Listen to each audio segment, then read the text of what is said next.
अस्सलाम वालेकुम नाजरीन। हम टीवी के ड्रामा सीरियल बेरंग की नेक्स्ट एपिसोड बहुत ही ज़्यादा इमोशनल होने वाली है, क्योंकि फ़ाइनली महरोज़ को ब्रेन ट्यूमर के ऑपरेशन के लिए हॉस्पिटल में एडमिट कर दिया जाएगा।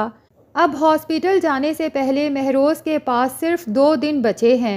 एक तरफ महरोज़ है जो ये 2 दिन एनी के साथ भरपूर तरीके से गुजारना चाहता है, एनी की मैक्सिमम ख्वाहिशात पूरी करना चाहता है। जैसा कि एनी को शौक़ है लेट नाइट तक अपने शौहर के साथ बाहर घूमने का, स्ट्रीट फूड खाने का, लॉन्ग ड्राइव पे जाने का। लेकिन दूसरी तरफ महरोज़ की माँ को शदीद गुस्सा आता है कि महरोज़ अपने आराम का ख़याल क्यों नहीं कर रहा, ऑपरेशन से पहले ख़ुद को एग्जॉस्ट क्यों कर रहा है। और वो महरोज़ पे पाबंदियाँ भी लगाने की कोशिश करती है, लेकिन महरोज़ हर बार अपनी माँ से ये कहकर कि ऑपरेशन के बाद कोई गारंटी नहीं कि मैं वापस आऊँ भी या ना आऊँ, इसीलिए मैं अपने ये 2 दिन भी भरपूर तरीके से जीना चाहता हूँ, खुश रहना चाहता हूँ और एनी के साथ एक एक लम्हे को एंजॉय करना चाहता हूँ। तो महरोज़ की माँ को अच्छा भी लगता है कि फ़ाइनली महरोज़ के चेहरे पर खुशी देखने को तो मिली, क्योंकि जब से उसका ब्रेन ट्यूमर डायग्नोज़ हुआ था महरोज़ तो जैसे उदासी के दलदल में धंसता जा रहा था। लेकिन जब से एनी उसकी ज़िंदगी में आई है महरोज़ के चेहरे पर सारी खुशियाँ जैसे वापस आ गई हों। तो महरोज़ की माँ को अच्छा भी लगता है, लेकिन उसे एनी पर शदीद गुस्सा भी आता है कि इस लड़की के साथ वक्त गुजारने के पीछे मेरा बेटा अपनी सेहत का ख्याल नहीं रख रहा, ना दिन देखता है ना रात देखता है। जब ये लड़की इशारा करती है महरोज़ उठकर चल देता है इसके साथ।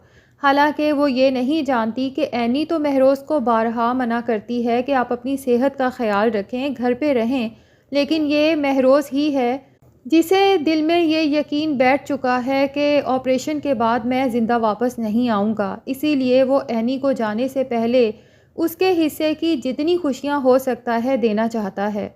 इस वक्त महरोज़ को अपनी मौत से ज़्यादा अगर किसी चीज़ की फ़िक्र है तो वो ये कि मेरे जाने के बाद पता नहीं एनी का क्या होगा। अपनी माँ का बर्ताव तो वो एनी के साथ देख ही चुका है और उसे ये भी डर है कि कहीं एनी हमेशा के लिए अकेली ना रह जाए।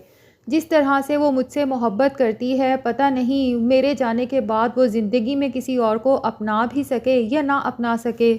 इसलिए वो एनी को बार बार रिक्वेस्ट करता है कि एनी अगर मुझे कुछ हो जाए तो प्लीज़ तुमने खुश रहना है, तुमने अपनी ज़िंदगी में आगे बढ़ना है, तुमने अपनी पेंटिंग्स के शौक़ को पूरा करना है, तुमने अपनी पढ़ाई पूरी करनी है। लेकिन एनी को महरोज़ की ये बातें अच्छी नहीं लगती। वो तो ये सोचना भी नहीं चाहती कि महरोज़ कभी उसकी ज़िंदगी से चला जाएगा, क्योंकि उसे भी तो महरोज़ से बेतहाशा मोहब्बत हो चुकी है। अब महरोज़ और एनी एक दफ़ा फिर घर से निकल जाते हैं आधी रात को बाहर इंजॉय करने के लिए, जबकि फ़ाखरा बेगम को जब पता चलता है कि महरोज़ घर पे नहीं है, उनकी बेचैनी फिर से शुरू हो जाती है। वो अफ़ान को ही बुलाकर कहती है कि पता नहीं ये लड़का चाहता क्या है, मुझे तो लगता है इसकी बीवी जानबूझकर इसे आधी रात को बाहर ले जाती है। अब जबकि इन लोगों को पता भी है कि 2 दिन बाद महरोज़ को हॉस्पिटल एडमिट होना है, तो उसे चाहिए कि वो इस तरह से ख़ुद को ना थकाए और एग्जॉस्ट ना हो। अफ़ान बजाय फ़ाखरा का साथ देने के महरोज़ का साथ देते हुए कहता है कि अम्मी आप इतनी टेंशन क्यों लेती हैं, अगर महरोज़ भाई एनी के साथ अपना वक्त अच्छा गुजारना चाहते हैं तो हमें तो सिर्फ ये देखना चाहिए ना कि महरोज़ भाई खुश हैं। फ़ाखरा बेगम को अफ़ान की ये बात सुनकर शदीद तप चढ़ती है और वो तो उस दिन को ही रोती हैं जब एनी और एमल को अपने घर में बहुएं बनाकर लेकर आई थीं, क्योंकि वो देख रही हैं कि उनके शौहर तो उनके कंट्रोल में हैं ही, साथ में ये मेरा छोटा बेटा भी उनके कंट्रोल में होता जा रहा है। इसीलिए वो अफ़ान से कहती हैं कि मैं देख रही हूँ कि मेरे हुक्म की अब वो वैल्यू नहीं रही जो इन दोनों की शादी से पहले हुआ करती थी। दूसरी तरफ दुर्दाना और आयमा को तो ये बात ही हज़म नहीं हो रही कि दुर्दाना ने इतना अच्छा मंसूबा बनाया था कि एनी और महरोज़ की खड़े खड़े तलाक हो सकती थी। अच्छी खासी उसने शैतानी लगाई थी एनी के माँ बाप को भड़काने के लिए। वो आए भी भड़कते हुए, लेकिन इस एनी ने महरोज़ को छोड़ के जाने से साफ इनकार कर दिया। और दुर्दाना कहती है आयमा से कि ये सब फ़ाखरा बाजी की वजह से ही हुआ है। भला क्या ज़रूरत थी उन्हें ये कहने की कि अगर महरोज़ एनी को तलाक देगा तो शहरयार और एमल की भी तलाक होगी। अब देखो फिर वो दोनों लड़कियां इसी घर में हैं। कितना मुश्किल हो गया है इन लड़कियों को इस घर से निकालना। भाई बाजी को चाहिए था कि जब महरोज़ राज़ी हो गया था एनी को तलाक देने के लिए तो ये चुप रहती। एक दफ़ा एनी यहाँ से चली जाती तो उसके बाद हम एमल का भी कोई ना कोई बंदोबस्त कर ही लेते शहरयार की ज़िंदगी से निकालने के लिए। तो आयमा भी अपनी माँ दुर्दाना का मजाक उड़ाते हुए कहती है कि अम्मी बस ही करें, आजकल तो आपके सारे ही प्लान्स बिल्कुल फ्लॉप जा रहे हैं।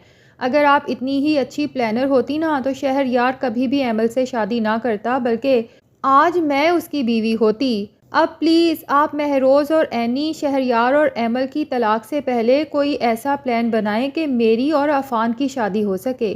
तो दुर्दाना, जिसे अपनी बेटी की ये बात सुनकर शदीद गुस्सा आ चुका है कि मेरे सारे प्लान आजकल फ्लॉप हो रहे हैं, तो वो भी अपनी बेटी का मजाक उड़ाते हुए कहती है कि पहले तुम डिसाइड तो कर लो कि तुमने शादी करनी किससे है, शहरयार से या अफ़ान से।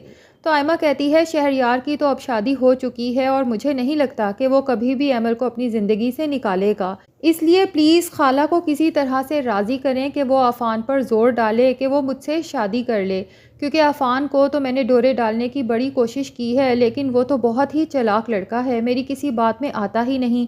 एक दफ़ा मेरी उससे शादी हो जाए उसके बाद देखूंगी वो मुझसे बच के कैसे जाता है।